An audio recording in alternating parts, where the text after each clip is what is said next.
So here's what it says here. So Moses is telling this story. You come to chapter 10. God said to me, this is Moses speaking, carve for yourself 2 stone tablets like the first ones. Ascend to me to the mountains and make a wooden ark for yourself. That's down below.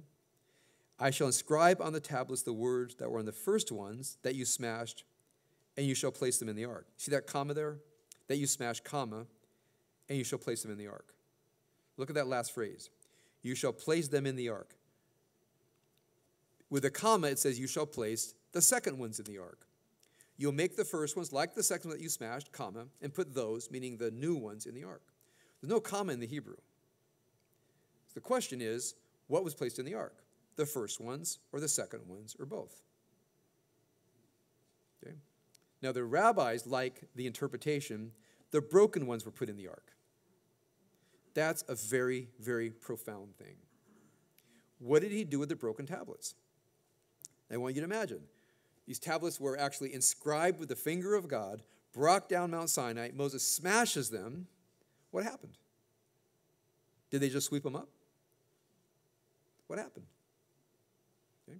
So one interpretation is they carefully gathered them together, didn't know what to do with them. Moses comes down a second time with the tablets. The ark is built, and they look at the broken ones, and they say, what do we do with them? And God says, we'll put them in the ark too. And that's a fascinating idea, that in the ark, they're the whole tablets and the broken tablets together. Okay? They're together. So, of course, if the ark is a metaphor for our inner lives, we have both. We have the whole tablets and we have the broken tablets inside of us.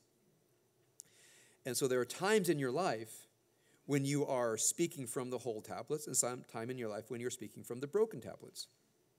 And you can feel it in yourself. You can feel it in your heart. You can feel it in your palpitations. You can feel the nature of your consciousness. Where you say to yourself, I know I'm speaking from my brokenness. I can feel it now. I'm so distraught.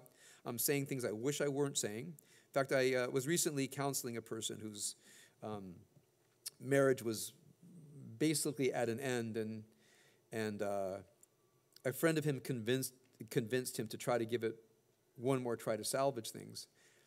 And I said to him, can you tell me when it ended? He says, well, we fight a lot about different things, and my wife said something to me that I thought was really wrong, and we were separated. And he said, so she says something about how I care for the kid. And he was at his place, and he got off the phone angrily. He was going to go over that afternoon to collect the kid. But from 10 o'clock in the morning until that afternoon, for 6 hours, he was meditating on what she had said to him.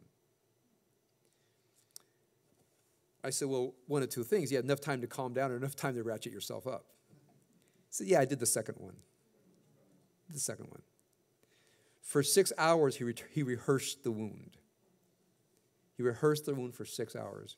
He said to me, the whole time I was doing it, I knew I shouldn't. I couldn't stop myself. So I went over there, and the 6 hours came out, and she said, that's it, we're done, get out of here, call the lawyers. Okay? He says, I don't know how to take it back. He says, I said things I should never have said, things that will last a lifetime. He says, I know. He says, I have no idea how it could possibly ever take any of that back.